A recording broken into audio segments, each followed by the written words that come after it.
नमस्कार मंडळी. लग्नानंतर होईलच प्रेम या मालिकेच्या पुढील भागामध्ये आज आपण पाहणार आहोत की एकीकडे नंदिनी आणि जीवाचं साडीची घडी घालायचं काम सुरू असतं आणि थोडासा रोमॅन्टिकपणा सुद्धा सुरू असतो.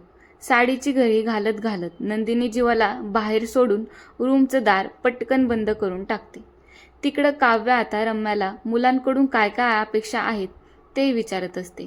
त्यावर आता रम्या स्वतःहून सुरू होते आणि म्हणू लागते, चष्मा चालेल, दाढी चालेल.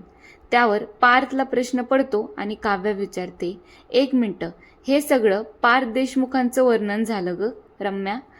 तसं तर बघायला गेलं तर रम्या आणि वसू आत्या अजूनसुद्धा लाज लज्जा सोडून देशमुख फॅमिलीला अजून पण बावळट बनवतायत.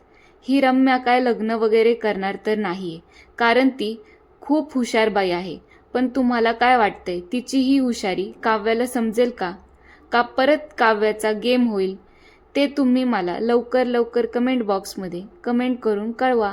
By two you all.